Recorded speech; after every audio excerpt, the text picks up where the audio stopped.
Greetings.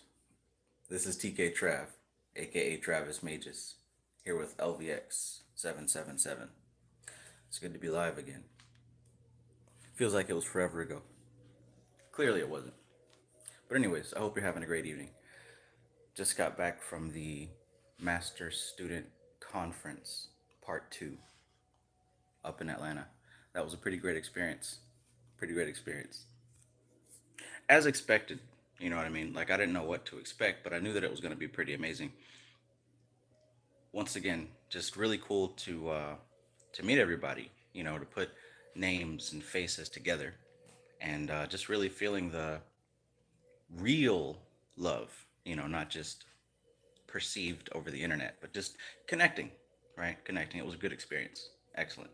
So if you made it out there, awesome to see you. If you didn't, hopefully you caught the virtual. And even if not, hopefully you catch us next time because I don't think we're going to stop doing this anytime soon. But overall, it was a great experience.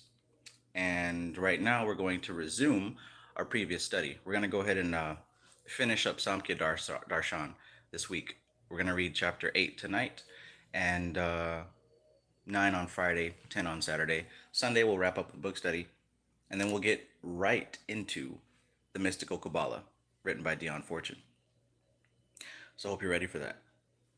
You should be if you followed along with this book study for the past 6 months. Because that was the point. All right, that was the point, to prepare you and lead you into the best possible understanding of this material.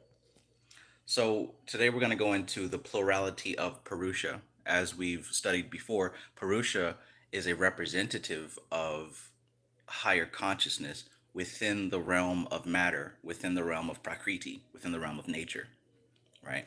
So we're going to get into plurality of Purusha, because what we've seen is that Purusha is one soul. Now, you've heard that there is a spirit and a soul. What's the distinction? Some people put a higher value on soul as opposed to spirit. Some people put a higher value on spirit as opposed to soul. And this really comes from what school that you've learned from, right? And really it's just terminology. It's just words. These words, it's really hard to put a word on a thing like this.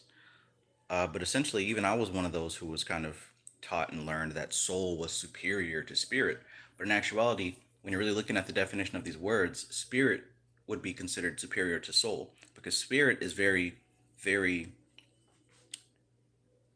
root, primordial, right? Soul is an afterthought compared to spirit, because soul is built upon spirit. Spirit is at the core of the soul. The soul is wrapped around the spirit. It's what has evolved from spirit. But if you reduce back to origins, you'll find that eventually even the soul has to dissolve into the spirit. But we'll get more into that in this chapter. So hopefully you're ready and you've got your book, because we're going to dive in. Greetings to everybody present. Peace, peace. Alicia M. Will Trent, good to see you. Hecate, good evening to you. Sunshine Chick, peace, peace. Fly Guy, love you too, bro. Prakriti and Purusha. Let's dive into it, shall we?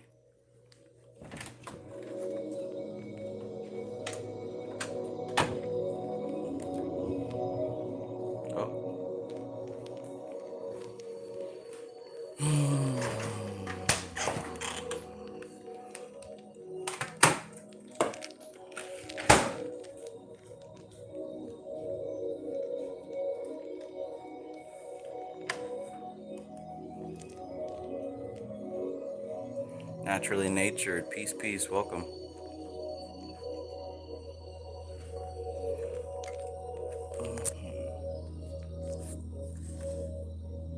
Flip the camera.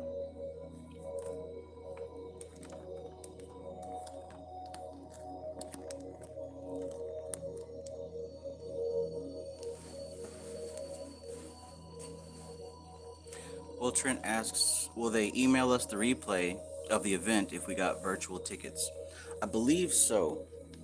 I think that's what happened last time.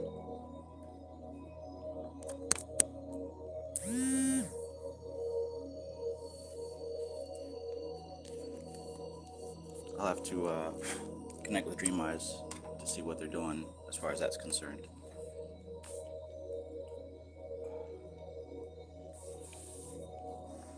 but they're still editing it and everything, so it should be available eventually. So this was chapter 8, plurality of Purusha,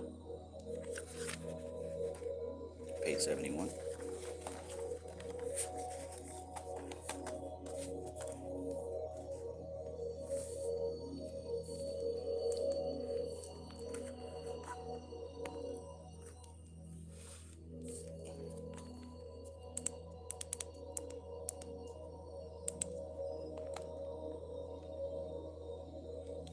All right, let's get started.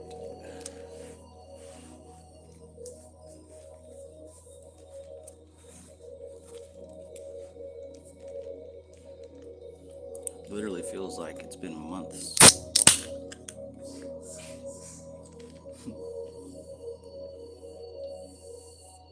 Okay, plurality of Purusha. Relating the concept of Purusha to human consciousness led Samkhya to the theory of Purusha's plurality. There are 5 arguments for the plurality of Purusha, which are given as follows. 1. Birth and death. Samkhya says that if Purusha were one, everybody would take birth and die at the same time.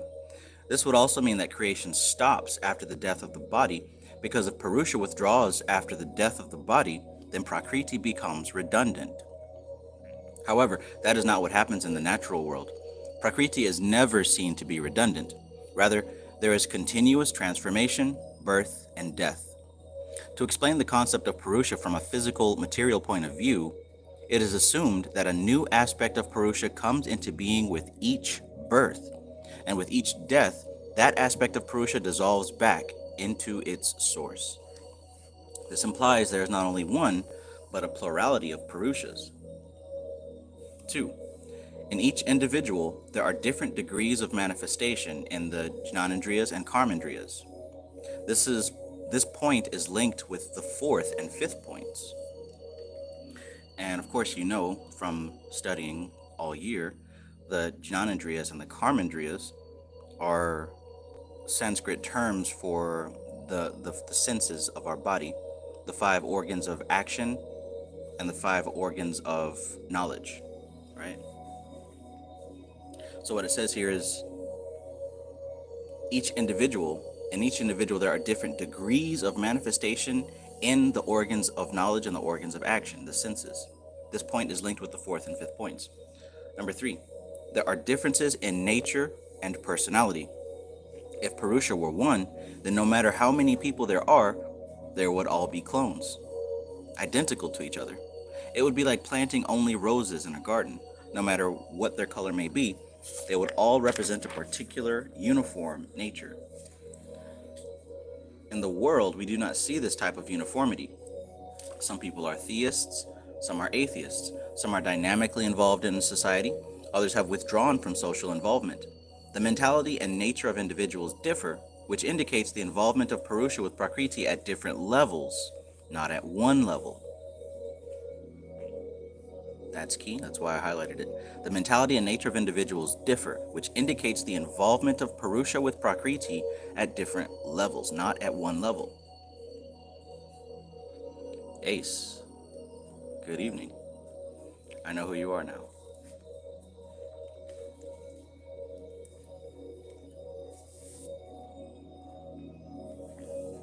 Number 4.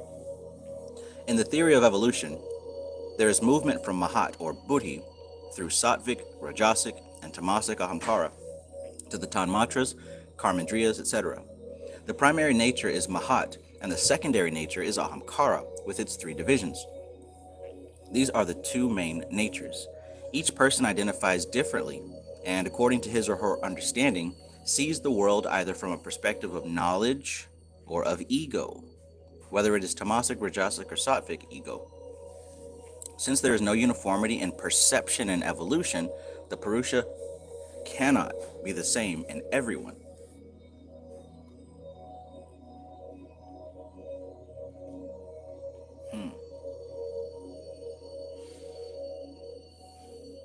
Who loves orange soda? Peace, peace.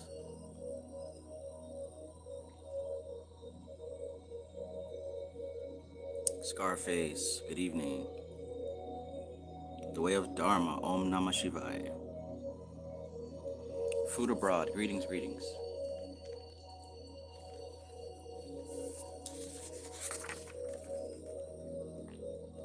Okay, so far we're talking about the relationship between Purusha and Prakriti, and how Purusha cannot necessarily just be one as far as its manifestation in nature. So there's 5 arguments for Purusha actually being plural, and we've gone through the first 4, and now we're going to get into the 5th after I light this incense.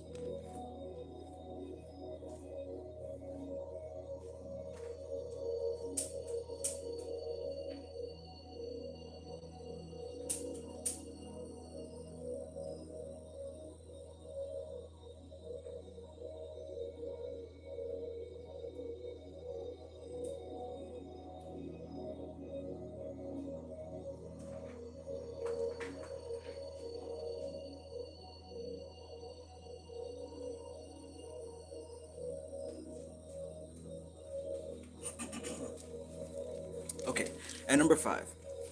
At each stage in life, different gunas, which are independent realities, become predominant. Sometimes sattva is predominant, sometimes rajas or tamas, due to the environment and the combination of other causes and effects. A particular guna becomes predominant. For example, if one goes into depression, tamas becomes predominant. And that quality will affect the functions of the karmandriyas and the jnanandriyas. If one becomes aggressive, rajas will become dominant, and that quality will affect the functions of the karmandriyas and jnanandriyas.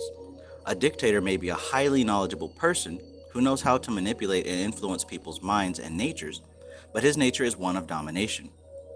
If the guna is rajasic, the function of the jnanandriyas and karmandriyas will be to dominate. If a person becomes sattvic, that will also affect the functions of the karmandriyas and jnanandriyas. We can see this illustrated in the Buddha, who is the image of tranquility, peace, and indifference to the world. I like that. Indifference to the world. The expression of the Jnanandriyas and Karmandriyas was different in him. This relates to the second point. For each person, at each stage, the environment and even the karmas alter the quality of the gunas. For each person at each stage, the environment and even the karmas alter the quality of the gunas. They can make you sattvic, rajasic, or tamasic. Therefore, Purusha cannot be one because each person responds differently to the same situation. Process of identification. The actual vision of Samkhya is that on one side you have Purusha and on the other side you have Prakriti. When they are separated, Purusha is self-contained, and Prakriti is in Samya Avastha, or balanced integration. When they come into contact with each other, for whatever reason, Prakriti begins to evolve as Mahat, or Buddhi, the higher intellect. So check that out. When Purusha and Prakriti, right, they exist separately, right? They exist separately. But when they come into contact with each other, Prakriti changes. Remember, Purusha never changes. In fact, Purusha doesn't actually come into contact with Prakriti. It's Prakriti who comes into contact with Purusha. But when that happens, the first thing that happens is that Prakriti starts to evolve. Originally, she's in a very balanced, harmonious state, but that balance becomes upset when she's in the presence of Purusha. And the first thing that happens is that she evolves into higher self. She evolves into what we know as Buddhi, Mahat. It says here, when they come into contact with each other for whatever reason, Prakriti begins to evolve as Mahat, or Buddhi, the higher intellect. So remember, even the higher self doesn't exist outside of nature, outside of Buddhi, outside of the matrix, right? So please understand there's 2 states, right? It's 2 states of the one. There's ultimate consciousness, and then there is energy. Ultimate consciousness, and then there is energy, matter, nature, all that good stuff.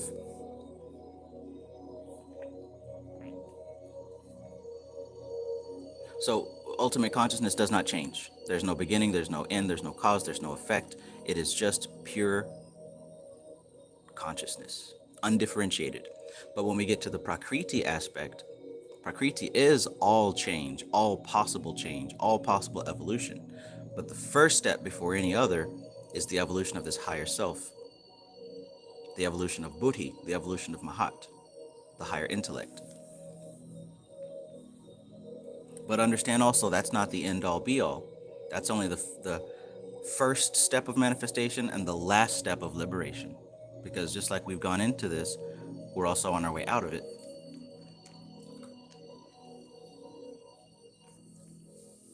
In a matter of speaking. Let me know if you understand that. Kevros SS God, good evening. Matthew Watson, peace, bro, peace.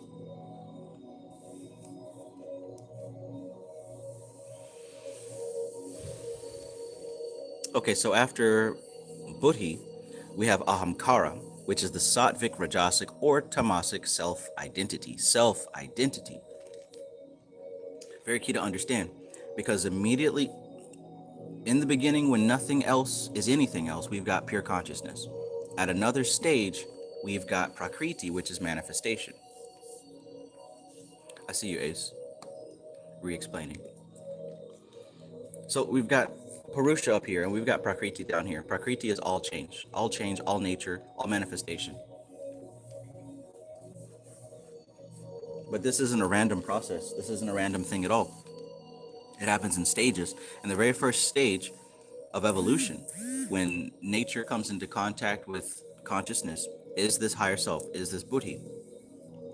Now, from that point, evolution continues. But please understand, this evolution is heading downward. It's heading in a very tamasic state. It's heading towards inertia, because that's the natural state of matter, to be still, to be inert. So even though consciousness is being reflected within nature, if left to its own devices and its own patterns, it will eventually slow down and become matter, right? That's the evolution. Beyond Fortune talks about, to be evolved, you must first be involved. And what she means by that is consciousness, when it is reflected within nature, right, it becomes involved with matter. So what happens is we've got this 777 lightning bolt pattern where consciousness goes down and becomes more and more limited, more and more constrained, more and more formed and defined. So it begins as higher self, it begins as Buddhi, but slowly becomes ego, and slowly becomes the mind, and slowly becomes the physical body, and slowly becomes all of the objects that we manifest in our environment. This is a process that is always happening and will always happen at this perspective. But notice this is all within Prakriti. So everything that exists within Prakriti is Prakriti, right? That includes melanin. That includes your divine womb and your divine lingam. Everything here that is existing within nature is nature. It's not divine. It's a part of matter. So when we talk about soul, spirit, these are things that are happening beyond this point of Kether, or beyond Prakriti. But we'll get more into that. But as he's saying here, so first it's Buddhi, then it's Ahamkara. And then after Ahamkara, it says here, and then Manas, and then the Indriyas, which we use in life in order to function, express, and transcend. So the unfortunate said in order to be evolved, you have to first be involved. So that involution of spirit into matter, right? Like I said, left to its own devices, it becomes more and more inert, dead. Well, not necessarily dead, but just tamasic. So what happens after that is the conscious, intentional work of evolving that matter back into spirit. That's the work that we're doing. You're here now studying this. You're contemplating things you're contemplating, and you're doing the different experiments that you're doing in order to learn how to transmute your experience of matter back into spirit. Check. So throughout this process, if Purusha is watching Prakriti, it is observing Mahat, the Sattvic, Rajasic, and Tamasic Ahamkara, and all the lower manifestations.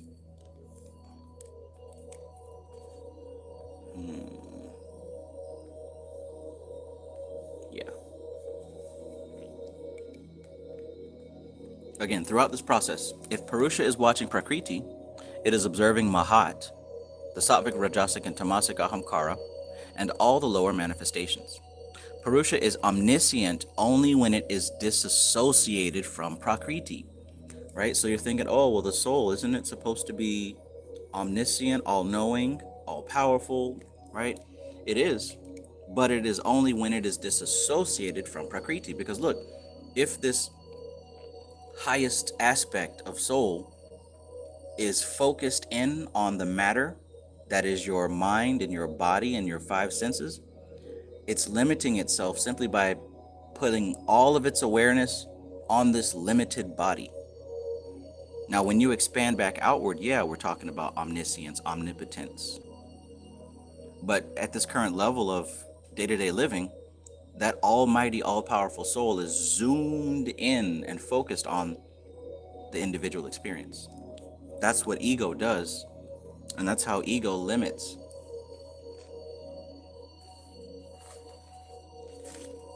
Tell me what you want. Tell me what you need.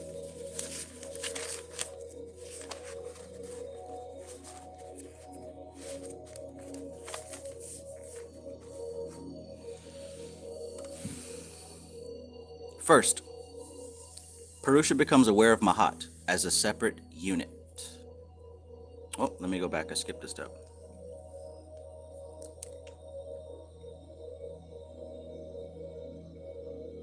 Alligator, greetings. Alligator says, greetings, Trav.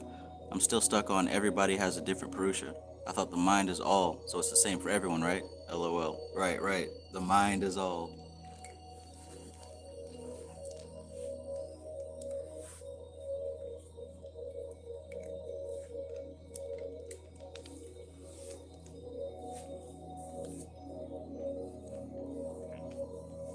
So, what we're doing so far here in this chapter is we're going from general to specific.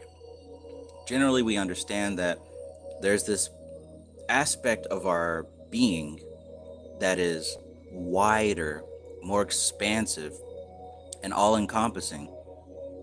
And then there's a smaller aspect of our being that is our body and our mind. So how do we bring those two things together to understand that yes, we have a physical body, yes, we have a mind and emotions and memories, but you're telling me that there's also a part of myself that is what I consider God. There is a part of myself that is much bigger than what I can even comprehend. But then again, everyone has this aspect. Everyone has a soul. Everyone has this part of themselves that is much wider and further expanded than their individual existence. So how do we reconcile that? Well, what this chapter is talking about so far is that yes, there is ultimately a prototype soul. There's ultimately a primordial soul, right? One that is indivisible, one that is all, right? But here's the thing. What we notice in this system, the way that Samkhya is describing nature, is that when that all-encompassing soul comes into contact with matter, it meets it at different levels. So there will be some manifestations where there is more soul present in the matter. There are some manifestations where there will be less soul present in the matter. And we're talking infinite variations. Infinite variations. And the thing is, these infinite variations is where we get the different forms of life. There's a different quality and quantity of soul in a rock than there is in a dog. There's a different quality and quantity of soul in a tree than there is in a bird. There's a different quantity and quality of soul in an individual who is a yogi versus somebody who is a crackhead, right? So yes, everyone does have this soul and everyone does have a body, but there's different degrees, different quality and quantity of soul present in each individual experience. So what we're talking about is the plurality of Purusha, the plurality of soul. Yes, there's one, but there's also many. This chapter will explain that.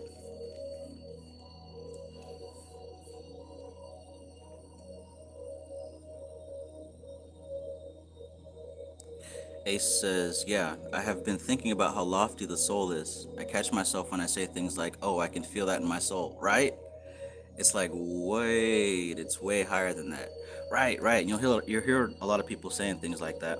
And, you know, we can only talk at the level that we understand a thing. But yeah, you'll hear that thrown around a lot.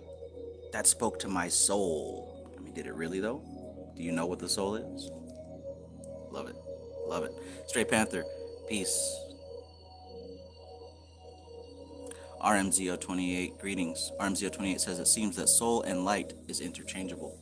It can be, especially depending on how you define it or how you understand it. Wholeness and compassion, Pablo X69. Pablo asks, welcome back, Trav. How was Atlanta? Gratitude. Atlanta was really nice, really fun. I thoroughly enjoyed it, and I don't know, I'm starting to get addicted. I enjoyed doing these live presentations. Everything about it was just amazing. You know, even the fact that, like, I don't know, there was no negativity at all. None. Nuru, greetings. Stray Panther 79 says, good lecture Monday. Thank you. Thank you very much.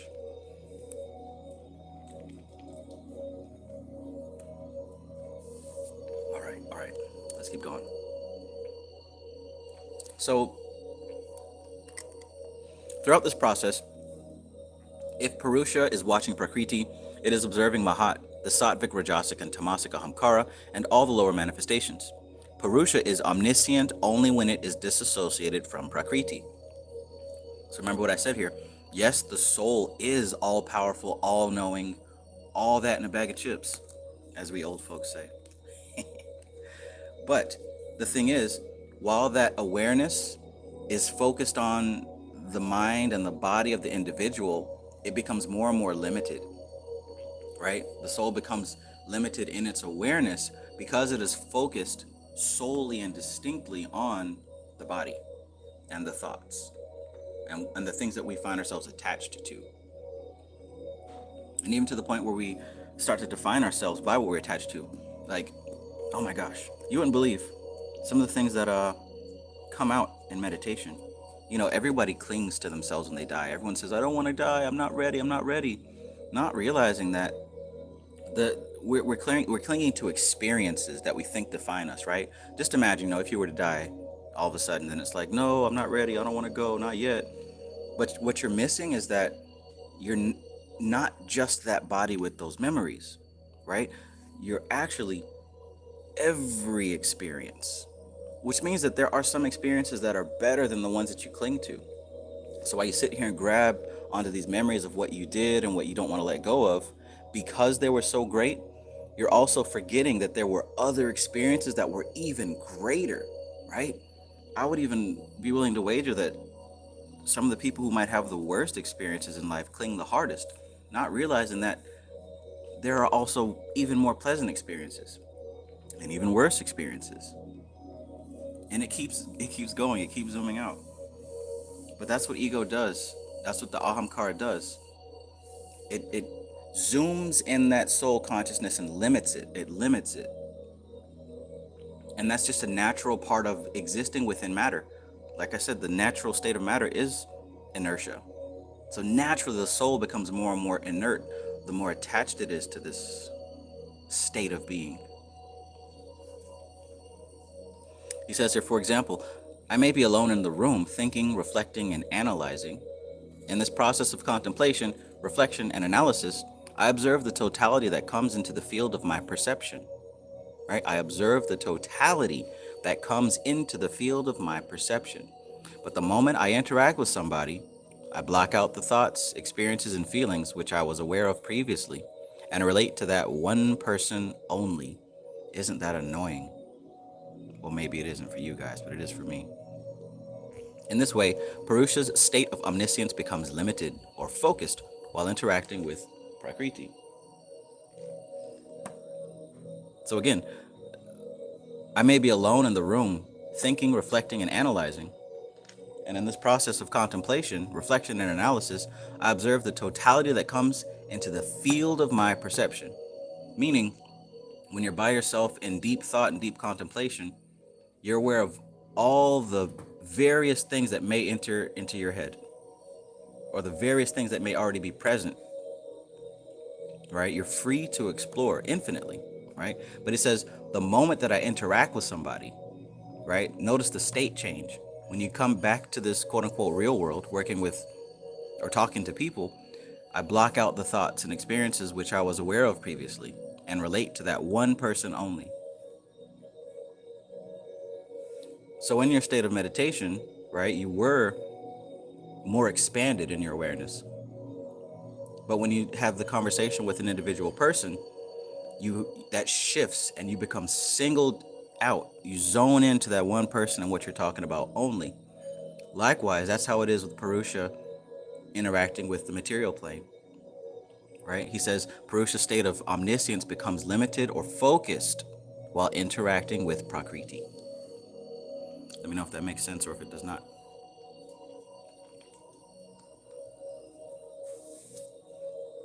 First, Purusha becomes aware of Mahat as a separate unit. So soul becomes aware of higher self as a separate unit. And it has to, because Purusha is not in Prakriti. Purusha is only observing Prakriti. So it says here, first Purusha becomes aware of Mahat or Buddhi as separate unit. Next, Purusha becomes aware of Ahamkara as separate from Mahat. So notice how it's literally separating itself.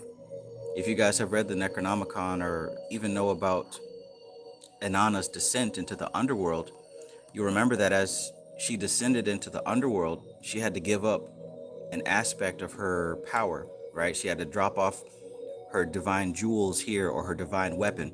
The lower that she descended, she had to give up a part of herself. And at the very end, of course, she was crucified. But she had to descend all the way down. Likewise, that's the same thing that's happening here. As Purusha, as the soul, is focused on matter, you're going deeper and deeper and deeper in your focus of matter. And at each stage, an aspect of this omniscience is left behind. It's shaved off. And this shouldn't be too far-fetched to understand, because if you look at Taught with Shuddhi, page 45, you'll notice that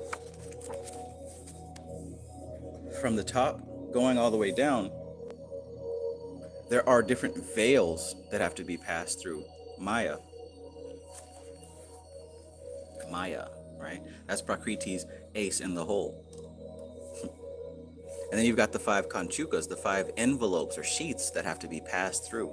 And each one of them literally limit an aspect of the omnipotent power of the soul, until eventually we're left with the mind, the body, and the 5 senses and the 5 elements. And that's the same thing that's happening with the Tree of Life. Right? As we go from Kether down to Malkuth, at each level, it's becoming more focused and more limited. So it helps to really understand the bigger picture of this whole thing.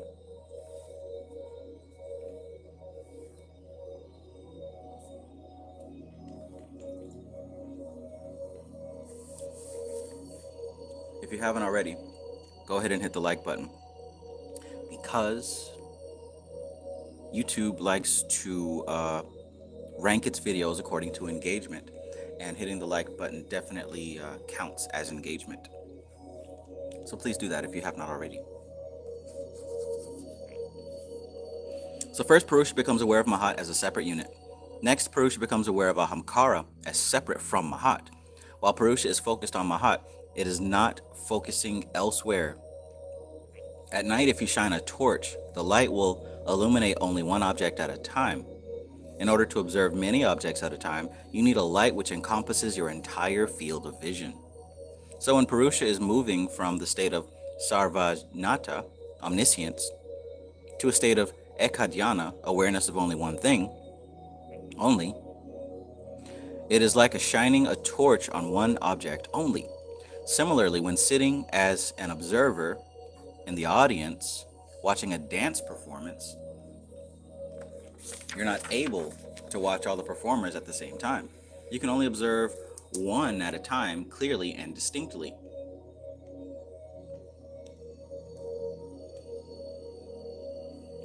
Through peripheral vision, you may see the other dancers and their movements, but only when you focus on one do you actually observe the bhava, the mood, the mudra, the attitude or gesture, and all the other details. In the same way, when Purusha identifies with Buddhi, it observes or focuses only on Buddhi. The three gunas make up Prakriti, and Sattva, Rajas, and Tamas interact with Buddhi and Ahamkara. Depending on which guna is predominant in Buddhi, a person will experience only that influence. For example, Sri Rama suffered from depression after returning from his guru's school, the Gurukul. The sages of that time had recognized Rama as an avatara, a representation of cosmic consciousness. How could an avatara with cosmic consciousness go into a state of depression?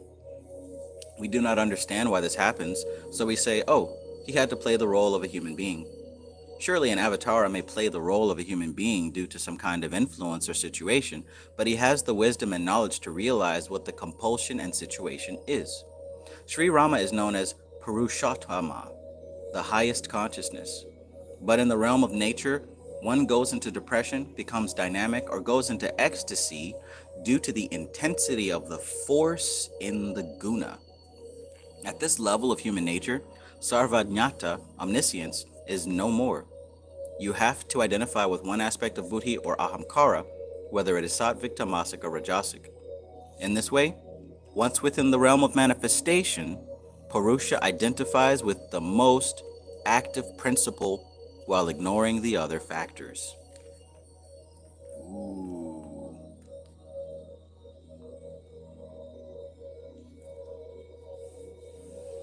Karmic momentum.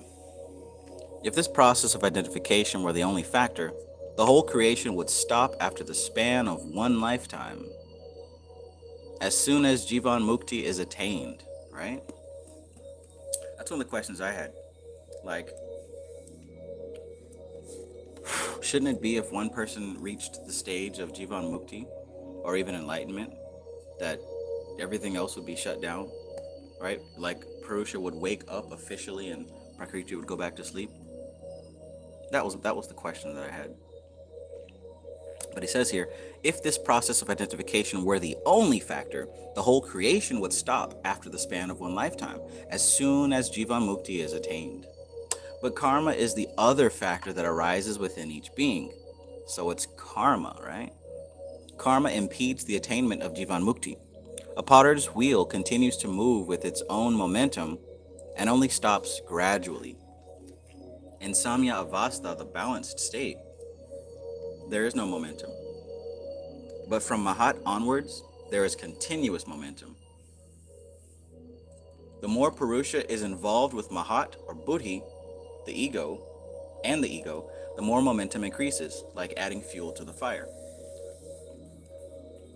The more Purusha is involved with Mahat and the ego, the more momentum increases, like adding fuel to the fire.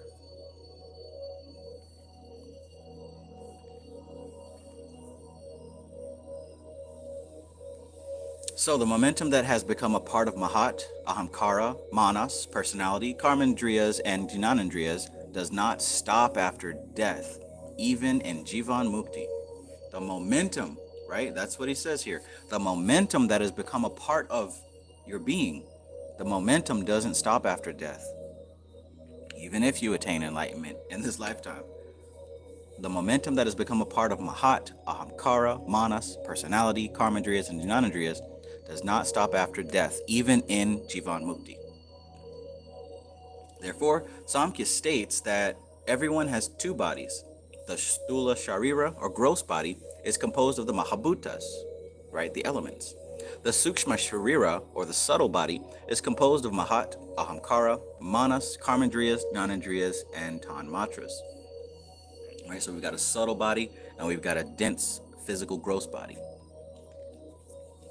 Whatever is created, due to the mixing of the three gunas and Prakriti's evolutes, is recognized as the body which takes birth and dies. So birth and death relate to the gross and subtle bodies only. One more time. So birth and death relate to the gross and subtle bodies only. And that has nothing to do with Purusha. That's highlightable.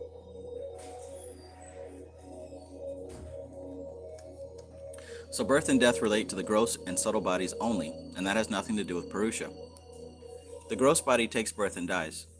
The subtle body is the other dimension in which the impressions gathered from each life's interactions are stored at the unconscious level. The subtle body is the other dimension in which the impressions gathered from each life's interactions are stored at the unconscious level. If these impressions were conscious, one would know the difference between what is limiting and what is liberating. The impressions come to the conscious level in the next life and become the seed of the samskaras and karmas, which are known as pratyaya. The impressions come to the conscious level in the next life and become the seed of the samskaras and karmas. So that just throws YOLO all the way out the window, across the street, into the neighbor's pool.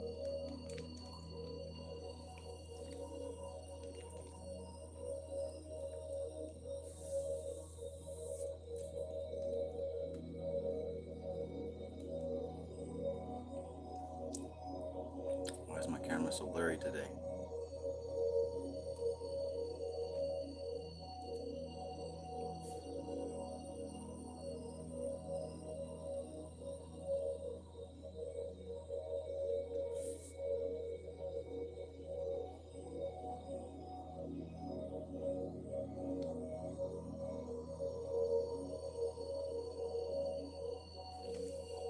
Cause of rebirth. Pratyaya is a concept also used in the Yoga Sutras as well.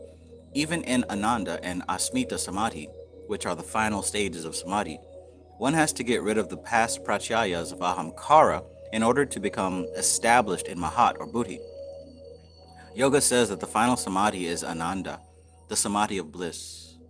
Samkhya says bliss relates to sattva, and therefore liberation is beyond that. Yoga agrees that only the stage up to Mahat can be reached through the practice of introspection and contemplation. Bliss is experienced in Mahat due to the existence of the three gunas. Final liberation is attained only when Mahat is transcended and one becomes a Videha Mukta. So there's still the possibility of coming and going, experiencing transmigration for a person who has attained Ananda Samadhi.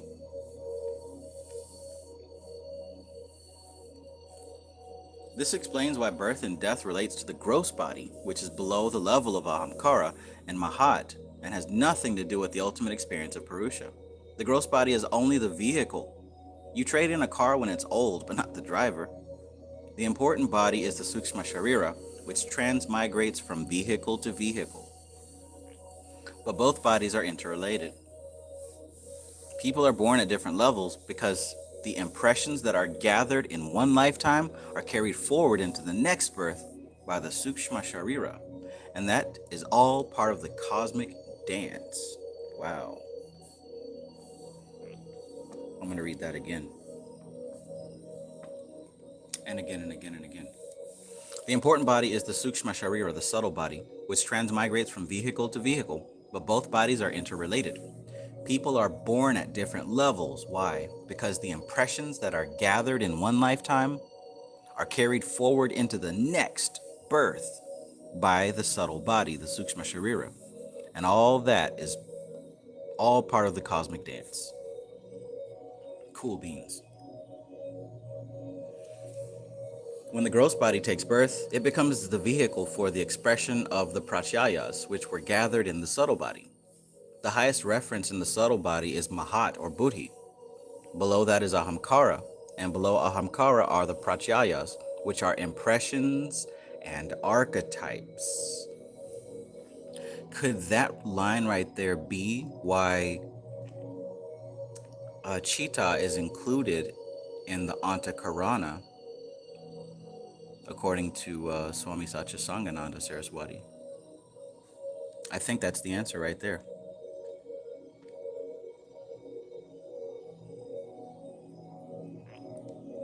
That that makes sense. Because I've always wondered how I first learned about the the Antakarana, which included Chitta, but then in other sources I would not see Chitta included. I didn't see Chitta included in Awakening the Life Force, and even in some of the Bihar School of Yoga books, I didn't see Chitta included in the Antakarana. You definitely see it in Tatwashuddhi, though, right? In Tatwashuddhi, she describes the inner tool, and she has Buddhi, Ahamkara, Manas, and Chitta. But in other systems, or in other books, including this one, Chitta is not included in that inner tool. But I think we have the answer here. Because she's talking about the subtle body and even reincarnation. Saying here, the highest reference in the subtle body is Mahat or Buddhi. Below that is Ahamkara.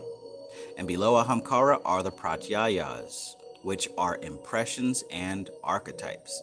The impressions can be equated with samskaras and archetypes with karmas. The terms are used interchangeably, but the actual concept is this, and all these are contained within the realm of Prakriti. Wow, so I just learned something. And again, what he said here on page 75 was, the impressions come to the conscious level in the next life and become the seed of the samskaras and karmas, which are known as pratyaya. So pratyaya are the seeds of the samskaras and the karmas. And those seeds are planted in the chitta, which is carried over from lifetime to lifetime with the subtle body, the etheric body.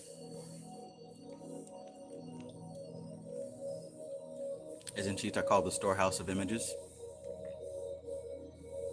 And it's also curious that if we look at William G. Gray's book, The Ladder of Lights, and how he talks about Yasod being the realm where Gabriel has dominion. And this is where you get your physical body from. This is where everyone is reborn.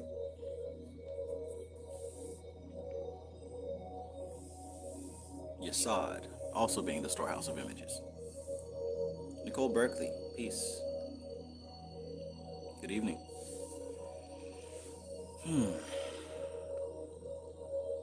Good. I learned something. The aim of Purusha is to attain moksha, or freedom from the clutches of Prakriti. Therefore, the subtle body needs a gross body in order to release its karmas.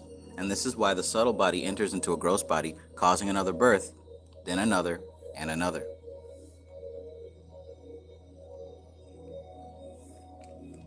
Nicole Berkeley asks, did the shadow work class start? I don't know how to find the info. The class didn't start yet. I will be posting about when it is available. To be honest, I'm still suffering from being a perfectionist. So there's a few things that I'm kind of just going back over and tweaking before I make it official. But no, you didn't miss it. It's still on the way. I just got back from the live lecture, so I kind of, wasn't focused on it for a few days. But rest assured, it will be available here very soon, and I will make it well known. So hang tight, please. Court seeing, peace, peace.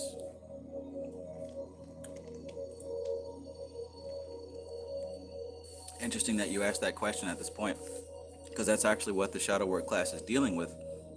Going into this chitta, this realm of memory, and really addressing exactly where some of the traumas are stored, addressing where some of these inner hang-ups and mislabeling occur. Because once those things are straightened out, alignment is more possible. And manifestation comes from alignment, not from attaining anything. And when I'm talking about alignment, I'm not talking about something fluffy.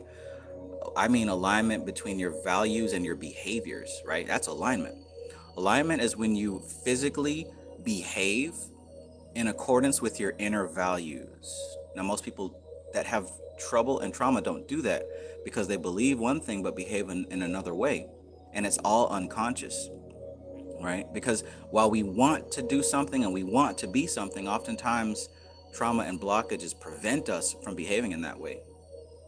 So alignment is how you manifest. What that means is you got to first become aware of your limitations, become aware of how you've labeled your experiences in a harmful way.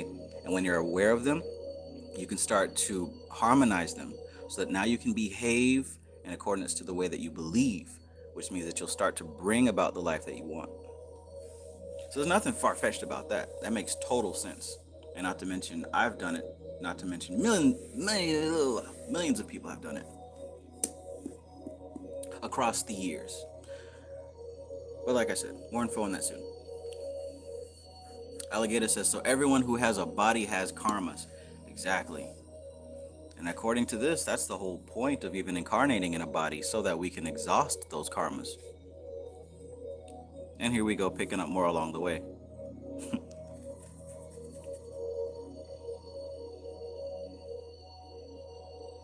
But as usual, there's a way around it. You know what I'm saying? Like, as long as there's a physical body, the karmas are going to be generated. But the trick here is coming into an understanding that how you perceive reality makes all the difference, right? So it really has a lot to do with changing how you perceive reality. I'm moving away from speaking about how I cause things. I don't cause anything. I've never caused anything in my life, right? I don't cause anything. I'm a facilitator, right? I'm a facilitator. I didn't cause my son to be born. I facilitated the event. It was going to happen anyway, right? I didn't cause this live stream to happen and read this book. I facilitated this. This was going to happen anyway, right? So if you expand that across your life and understand that you didn't cause anything, you are merely a facilitator, this begins to change your perspective on karma. Because first of all, you don't cause anything. Nothing is caused in this level of reality. This physical plane, this dense material plane, this lower world, nothing is caused here, right? If I got to whip out my uh, Kabbalah book, we can look at this chart that I have a bookmark on. All right, we can look at these four worlds: Asaya, Yetzirah, Bria, Atziluth. It's not the page I wanted. Here we go. This is the page I wanted. So if we look at just how the worlds are layered, we'll see Asaya is the active world, and this is the physical plane. Then we get Yetzirah, the mental plane, the formative world. Bria, the creative world. Atziluth, the archetypal world. This is where things are really created and put into motion, right? But by the time we enact what has happened, by the time we play out what's happened, the cause has already passed. The cause and the effect have already passed. We're just playing it out. So it would be erroneous and harmful at this level of existence, Malkuth, physical body, to stake claim on cause, because that's a lie and that's out of alignment. Cause actually happens way before we get the impulse to do anything, right? Just like if you feel like waking up and going to McDonald's for a hamburger, the cause didn't happen when you got in the car and decided to go. The cause is something emotional that happened way before you were aware of it. You could have caught a smell of something. You could have seen a commercial earlier that evening. Anything could have been the cause. But the thing about ego is when you stake claim to a cause, you're also staking claim to the effects. It's just like being an author, right? An author who claims authorship of a book, well, if it's being sold, then he receives the payment for that book, right? The author will receive what comes as an effect with that book. Likewise, if you stake claim on cause and effect, or cause I should say, you're going to receive the repercussions of effect.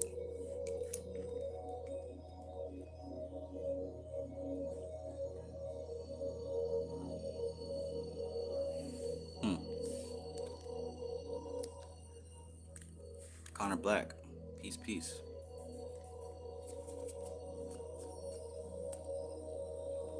So no, I don't cause anything, nor do I want to, but I'm absolutely a facilitator.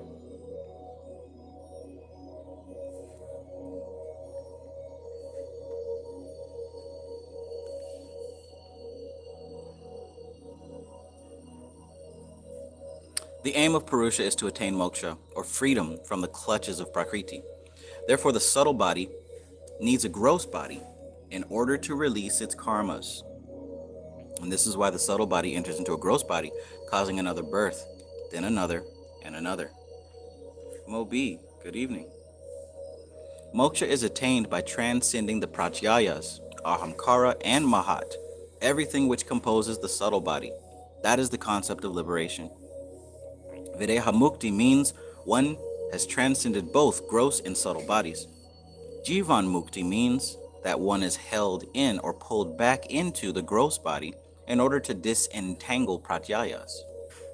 Purusha is beyond it all. However, for us, further identification on the level of the gross body creates more bondage. However, for us, further identification on the level of the gross body, remember I showed the four worlds? The level of the gross body is that lower world, asaya.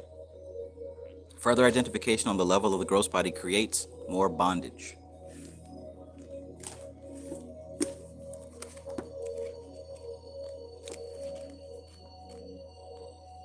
That's exactly what I was talking about. Further identification on the level of asaya. Identification. All the stuff is going to happen anyways. But it's the individual who chooses to become attached to any given level.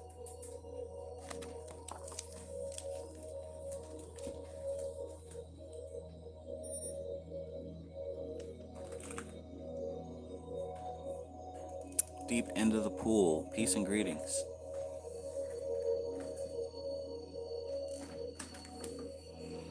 The method prescribed to clear the pratyayas, ahamkara and mahat, is to realize the purity of Purusha. The method prescribed to clear the pratyayas, ahamkara and mahat, and to realize the purity of Purusha is contemplation, manan, and repeated meditation, nididhyasana. Contemplation and meditation are the means to liberation. Contemplation and meditation are the means to liberation. In the Yoga Sutras, there is a reference to Brahma Vritti, another subtle vritti which is beyond the five vrittis of Pramana, Viparyaya, Vikalpa, Nidra, and Smriti, which leads us to transcendence. A boat is necessary if you want to cross a river. Similarly, in order to transcend, there has to be a basis. The boat that takes you from one side of the river to the other is Brahmi Vritti, which must be awakened and developed in order to attain liberation. Transformation of consciousness. Returning to the concept of the plurality of Purusha, human beings are not the only life form in creation. Mineral life, vegetable life, animal life, human life, divine life, and transcendental life are the major categories into which creation has been classified. If you guys remember in the Kabbalion, I believe it was the chapter about, I don't remember what chapter it was, but he talked about these same different levels of life: mineral life, vegetable life, animal life, human life, divine life, and transcendental life.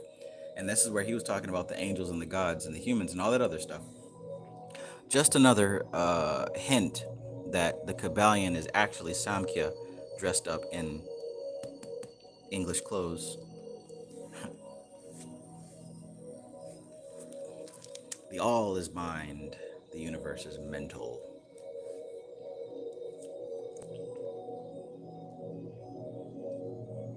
So Purusha must be plural because all the other life forms are also evolutes of Prakriti and therefore contain an aspect or reflection of Purusha. Everything that exists contains spirit or consciousness.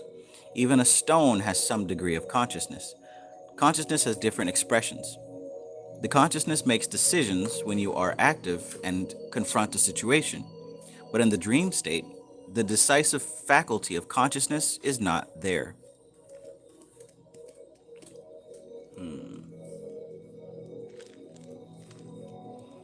The consciousness makes decisions when you are active and confront a situation. But in the dream state, the decisive faculty of consciousness is not there. In the deep sleep state, even the visual aspect of consciousness is not there. Similarly, there is an involvement of Purusha at each level of manifestation. If Purusha were not involved, those beings would not be created. So Purusha is many, because there is spirit or consciousness in every form that exists, animate or inanimate. There is spirit or consciousness in every form that exists, animate or inanimate.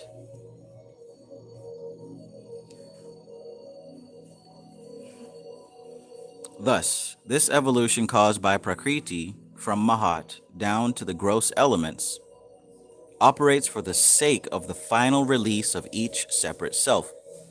It appears as if Prakriti were acting in her own interest, but in reality, she acts in the interests of others.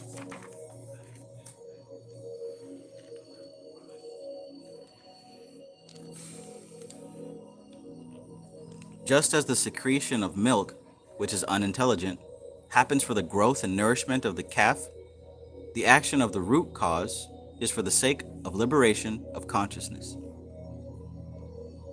Even as people engage in activity, they relieve desires, so also the unmanifest Prakriti functions for the sake of emancipation of Purusha. According to Samkhya, Prakriti is responsible for creation.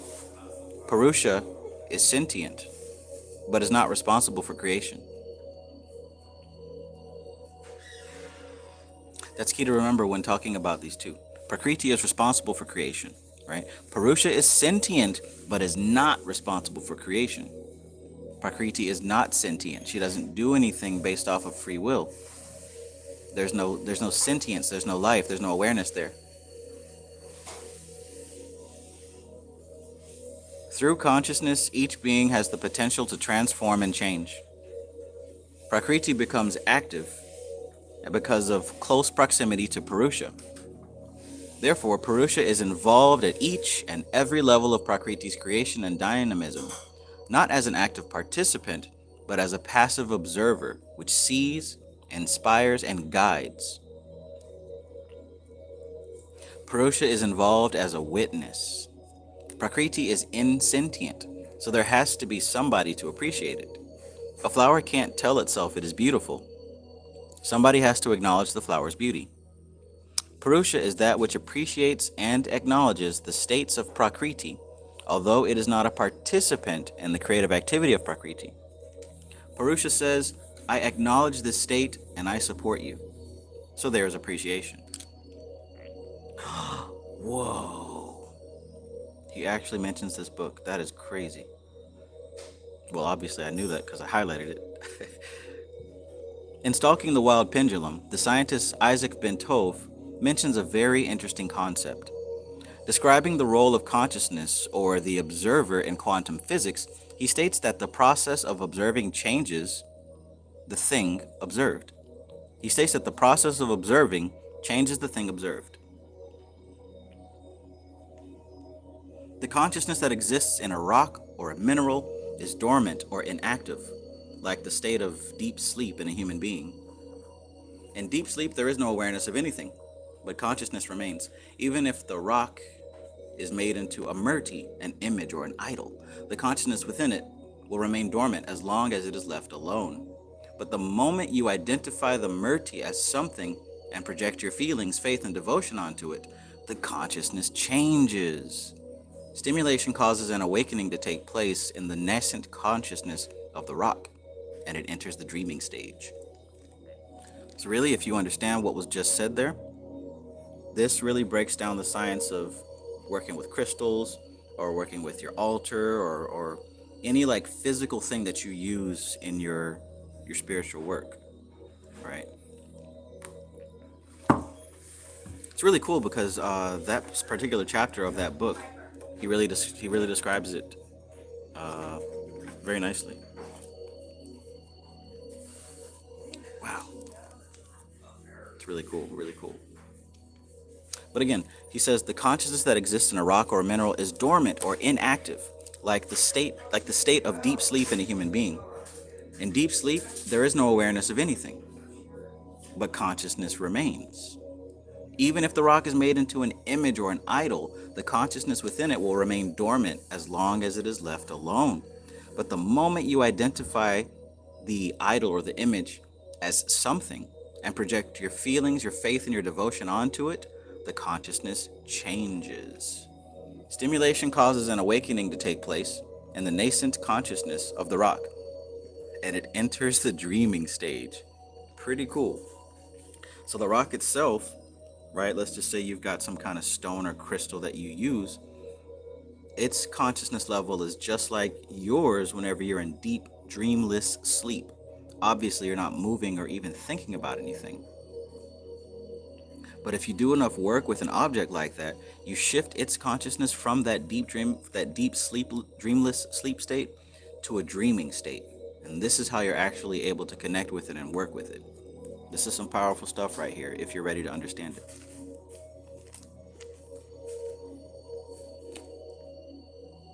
Powerful stuff if you're ready to understand it. Also, once again, going back to the four worlds, we can say that this is the waking world, the waking life, five senses moving around, stuck within time and space. We could say that this Yetzer plane is the plane of the dreaming state, right? The dreaming state, which would include imagination and fantasy and daydreaming and all that. But the subtle world, where you go when you dream. Now, there's less conscious control and less intent here, but it's just as vivid as this. Now, on this Briatic plane, this is the unconscious, dreamless sleep state. So, this is when you do sleep and you reach a deeper state. You're not actually dreaming here, you're kind of just there. Now, even behind that is the transcendental level, the solar plane, the soul level. But for the most part, we only reach this depth. Now, most inanimate objects like rocks and buildings and maybe even trees to a degree, their consciousness resides at this plane of existence. But what was said here in this book and even in Stalking the Wild Pendulum, if you do enough work with objects whose consciousness level is here, you actually bring their consciousness level down into the dreaming state, which in turn has an effect on what happens in your waking state.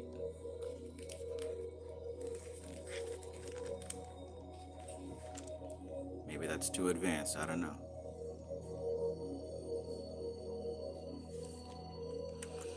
I don't know. Let me know what you think. In dream, the consciousness is not aware, but at the same time, it is active. If the piece of rock continues to be the object of adoration and reverence, and you give your consciousness to it in this way, the dream state will eventually become illuminated.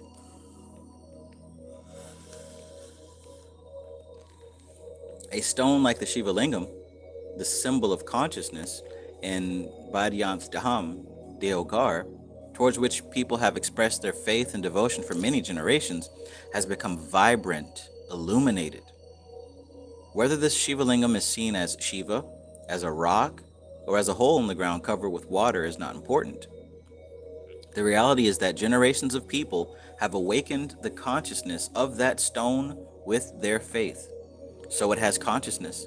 It is vibrating. It is illuminated. And we could even say that this would go for Mecca, right? The black stone within the black cube. We can say that for a lot of things, honestly.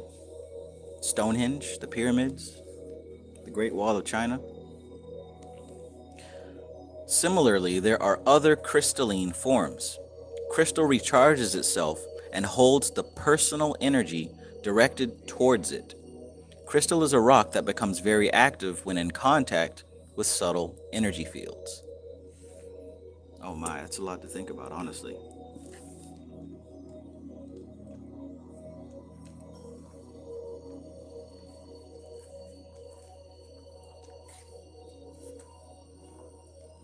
Wow. Good stuff, good stuff.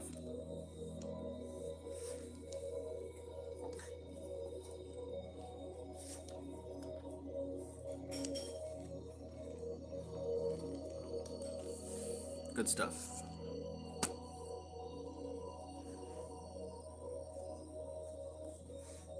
Alligator says, so we're like Purusha to the crystals, Prakriti. Yes, yes, exactly. And honestly, we play that role on the earth plane anyways. We act as facilitators for the change. The earth plane, Prakriti, is nothing but change. So change is going to happen regardless. We don't cause any of it. But we are able to position ourselves in a position of power to facilitate change. And what is power? A lot of people say that power is the ability to create change. I would disagree with that. I would say that power can be defined as the ability to facilitate change, right? And those who have more power, they have more uh, leeway to facilitate change, right? People with more money, more influence, more resources, they can facilitate change way better than someone who doesn't have those things. Mastery is being able to reach a level of facilitating change effectively and thoroughly. Nehru says this is where Samkhya and Advaita Vedanta disagree. In Vedanta, there is only one original state alone, Brahman, Atman. Samkhya says there were two separate but related things at the beginning, Prakriti and Purusha. The difference is only words, though. The beginning, there was what there was at the beginning. Call it what you want, it was fully charged and still. Then motion, vibration, light, then matter. Ultimately, the all is simple, the non-temporal, non-spatial state of full consciousness, and then the expression, the movement away from still full charge as light and matter, but all is within the one. That's how I've come to see it as well. Like you said, I think the difference is only in the words used, because when I think of Samkhya, that's what I'm seeing as well. The two states of the same thing.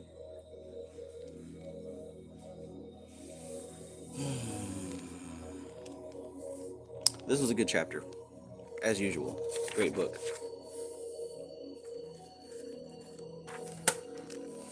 So tomorrow we're going to get into this, God in Samkhya. And I think this might get closer to what Nehru had just said, as far as the two being aspects of the one. Reina Leona, peace. Framestar Films, Grand Rising, my friend.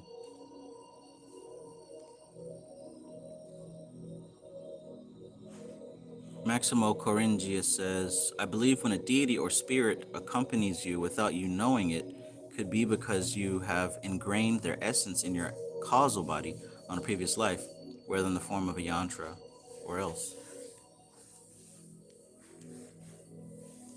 Yeah, I can see that as well.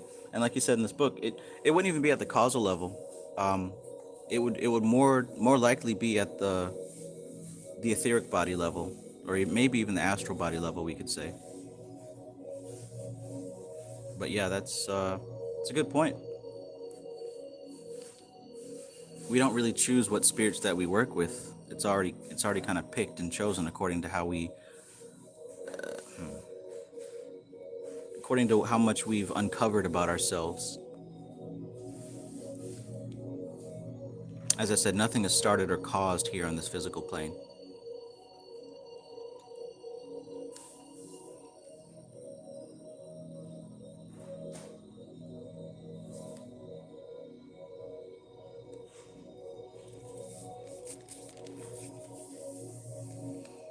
All right.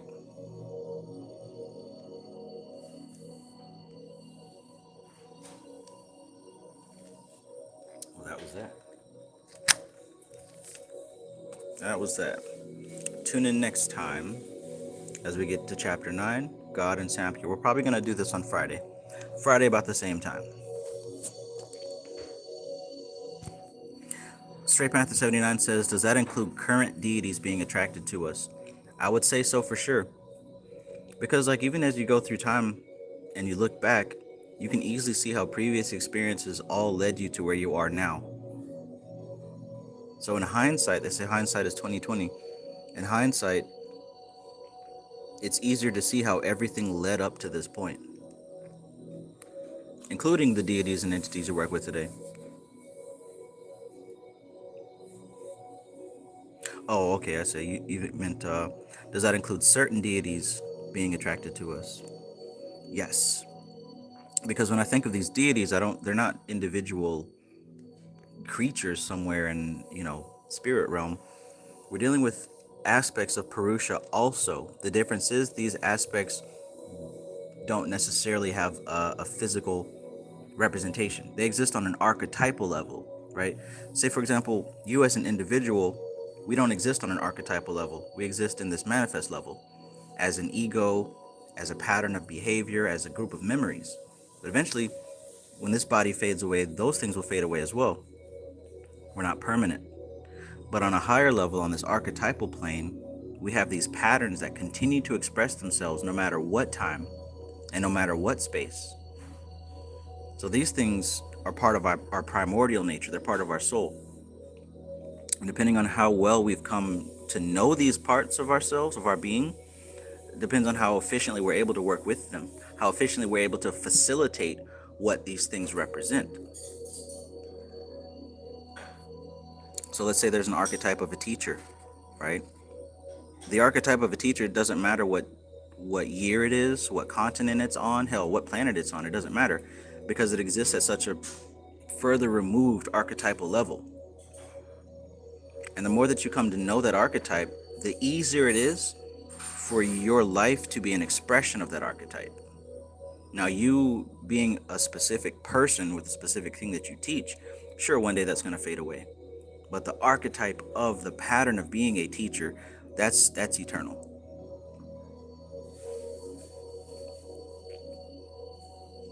So if you've come to know a specific archetype throughout your different incarnations, that information is easily accessible to you through your etheric body, through your subtle body. Let me know if that adds clarification.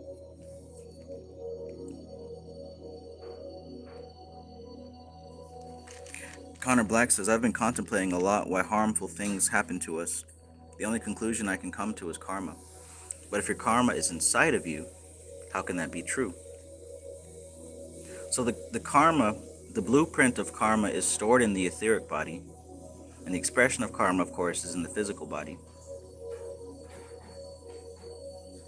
So for harmful things to happen, first of all, harmful is in a way it's a label, right? Some things happen harmfully and some things are pleasurable, but that really just depends on our perspective and our position. But things in general happen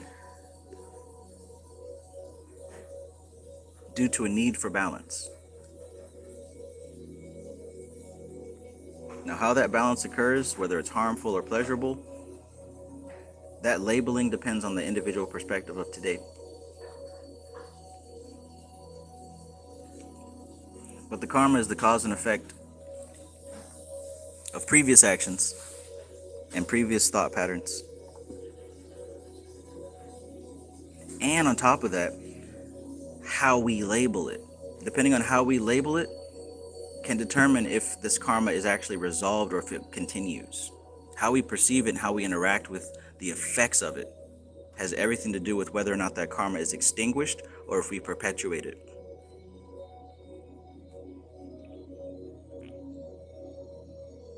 Nehru says the prime directive of all three systems, Yoga, Vedanta, and Samkhya, is liberation from attachment to the falsehood of the material self.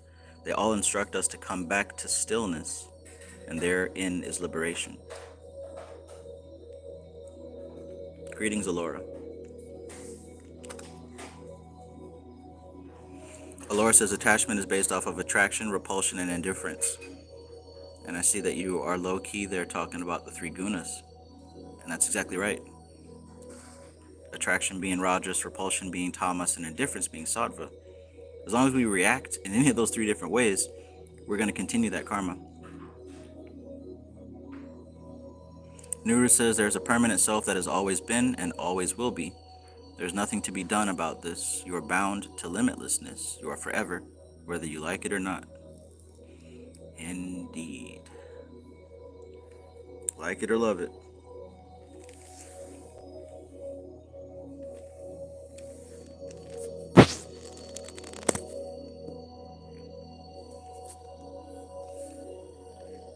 Beep.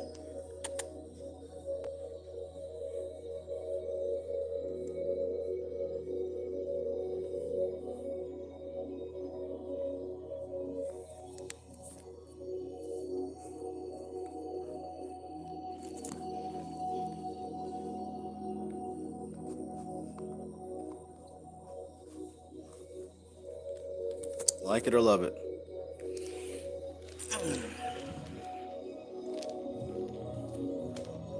So, the plurality of Purusha.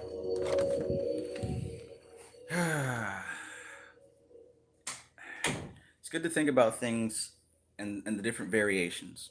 All right, there's an absolute and there's a relative. On the absolute, we're talking about things that are more of a archetype or a pattern or some type of system that we know is going to repeat itself. When we're on the relative level, this is when those patterns are repeated in the manifest dimension, but it depends on your current perception of it. For example, on the archetypal realm, we could say that there's going to be male and female. It doesn't say what kind of male and female or what time or what place. There's just the really basic attributes of those two things. That's to say the absolute. Now on the relative side of things, it would be a specific male and a specific female that can be described in specific ways. Now at the core of their expression, there's going to be some things to be expected. But the way that those expressions manifest, it's going to be different and unique to the individual. So understand that there's going to be things that are absolute and things that are relative. So when we talk about the soul or Purusha in contact with matter, with nature or Prakriti, there's absolutely going to be a relationship between the two. And some of those absolutes we've been talking about in Samkhya, one of those absolutes are that Purusha is not a cause for anything and it doesn't change, it doesn't move, it is only sentience. But there's no body, there's no expression. And on the flip side, Prakriti has no sentience. Prakriti is only change, only expression. Prakriti is only form and shape and up, down, left, right movement. So they're two polar opposites. Yet, yet, the thing to understand also is that they're two parts of one thing. They're two parts of the same thing. So they're not different.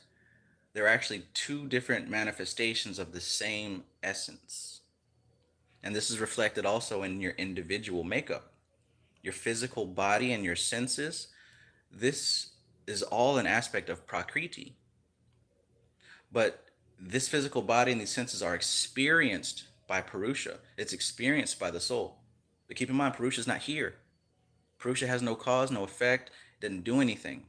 Purusha is the aspect of yourself that is the observer, that is aware of what's happening within your experience.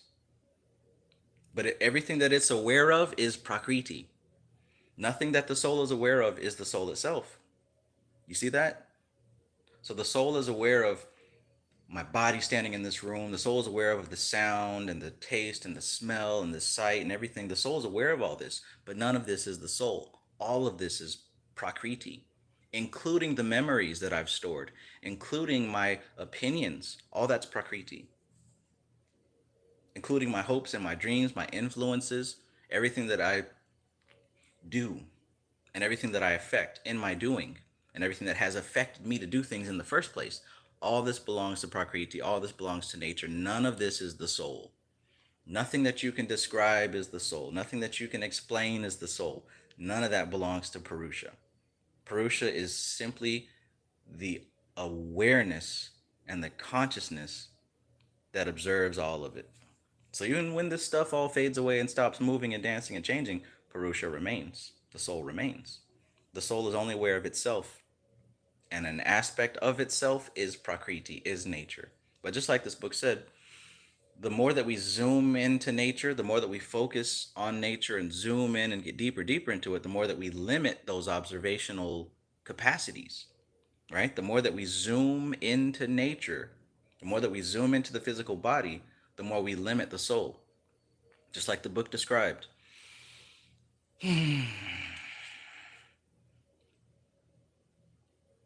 It's just like the book said, if you're sitting in your room chilling, you're meditating, and you're, you know, actually being able to disconnect from the senses and you're able to observe just the infinite being of beingness, that's a whole different state of mind.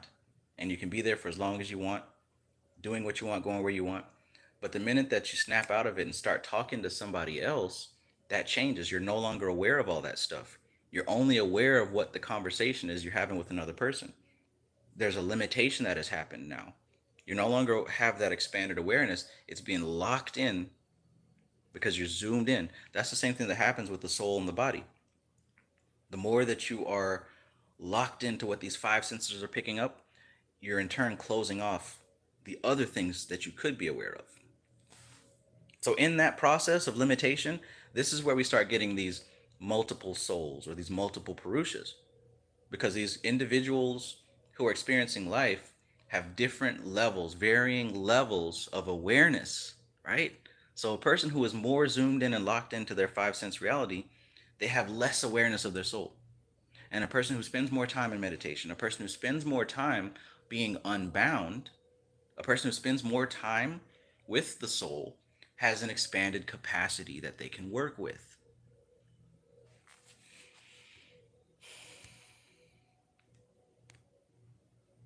Good stuff. Good stuff. Nuru says all material lives, loves, sensations, and passions are just temporary costumes, masquerades. Transcendence is a returning to the state which does not change, deteriorate, or die. You are that. Tat Tvam Asi. Yes. Yes. Excellent. Excellent stuff. All right. So I hope you guys enjoyed that. We're going to be doing the next chapters Friday and Saturday, and we're going to wrap up on Sunday. Then after that, we're getting into mystical Kabbalah. Yes. So excited. Can't wait. I hope that you're excited as well. Hmm. Still thinking about whether or not we want to jump into the NLP stuff, maybe for certain. But as I explained before, we're still working on this shadow work course, this shadow work mastery system. Should be available here soon, I'll say. Soon. Putting on some finishing touches because, I want to make sure that everything is on fire right out the gate because I know a lot of people they start something and they don't finish it. So I just want to make sure that a lot of the most important things are right at the beginning. So just in case you're one of those people who start things and don't finish it, you're able to walk away from it with something that can change your life. And it really ties into everything that we just talked about because memory defines how we experience reality. Memory is the inventory of God. I talked a lot about this on the live lecture in Atlanta. Memory is the inventory of God. The same way that you go to work and you have to do inventory. I hate that process, but you have to actually scan and check all the items, make sure the prices are right, make sure you got this amount, make sure that everything is correct so that you can be on top of your bookkeeping, on top of making money and serving customers. The same way that you have to do inventory at your job, you've got to do inventory with your soul. And the inventory of God is your memory. So, all those memories and how you react to them and how you behave with them, that determines your experience in life. So, if the price tag is wrong, or if you don't have enough in stock that you thought you did before, this is going to cause natural complications, right? So, some things may have happened to you years ago, depending on how you arrange and organize them in your cosmic warehouse, is going to depend on how you operate in day to day life. It just makes perfect sense. So, the course that I put together is about getting into that warehouse of the subconscious mind and managing the inventory so that you can be in alignment with your authentic self. Now, I'm not just spitting buzzwords here. When I say be in alignment with your authentic self, what I actually mean is that your behaviors are in alignment with your values. Your behaviors are in alignment with your beliefs, right? Now, while that may sound simple, this is why your affirmations don't work if they're not working because you're speaking things that your behavior doesn't line up with, right? You're speaking about being healthy, wealthy, and wise, but you behave in such a way that you don't believe that you're healthy, wealthy, and wise. So you're doing things that are unhealthy, that are uh, not wealthy, that are poor. You're doing things that are unwise, right? You're saying this, but you're behaving this way. That's due to the inventory being mislabeled and mismanaged. So you got to get back into that inventory of the subconscious mind and make sure that those memories are in the right place and that your reactions to them are harmonious and don't cause further complications. We get into it.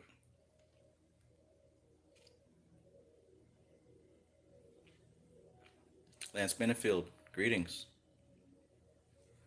Alligator says, please do the NLP class.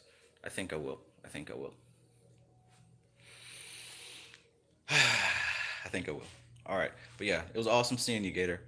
Awesome seeing you guys who were out there in Atlanta.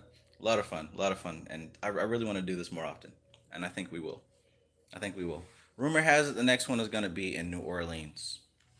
Oh boy. But yeah, there's yeah, so much, so much, so much. We're getting in it. All right, good to go. All right, so I'm gonna go ahead and head out, get back to work. Um, you know, still recharging from the trip, but you know, everything happens as it's supposed to. Yeah. All right. Appreciate you guys being here. Thank you. Thank you. I hope that your day is awesome. I hope your week is even more awesome. Listen, listen, your best days are ahead of you. Your greatest time is right in front of you, right? It's not over. You don't have to suffer. You don't have to suffer. You don't have to suffer. It's all about how you label that inventory. It's all about how you label that inventory. It's all about the story you tell yourself, right? It's the story you tell yourself. So the thing is, when we get attached to these negative behaviors and these negative behavior patterns, because I said alignment is when your behavior is in alignment with your values, that's when you're able to have your life flowing smoothly. When, dadgum, yeah, it's all about the story. When you're not able to let certain things go or let certain people go or let certain behaviors go, it's because you've become attached to the story that you label that experience with. You hear me? We have these experiences and we put stories onto them. And sometimes we get more attached to the story than we do of knowing what's right versus what's wrong. In other words, we might have a person that we've invested a lot of time into, and we have these hopes and these dreams for this person, and we're attached to that story. We're so attached that we ignore what's actually happening in that life. We ignore how they're actually treating us or what's actually going on with them. So we continue to take the abuse or the manipulation. We continue to take that behavior from that person because we're attached to the story, right? This is what I mean by the subconscious mind and the inventory. It has to be managed and labeled properly. Because if it's not labeled properly, we're going to continue experiencing suffering. We're going to continue to experience suffering. All right. So that's what the course is all about, the Shadow Work Mastery System. Hopefully you're going to be able to go through it. If not, I'm still going to be giving you valuable information that can help you because I believe all of us can live a better lifestyle. But for those of you who want to go ahead and get this system and get your work done, it will be available for you very soon. So I'm going to tap out now so that I can get back to work. Maybe play some of this new Fortnite season that just came out. I love you guys. I thank you for being here. This is the best job on earth. I would not be doing anything else over this. All right, let me go. This is TK Trav, aka Travis Mages, here with LVX777. I love you guys. Peace.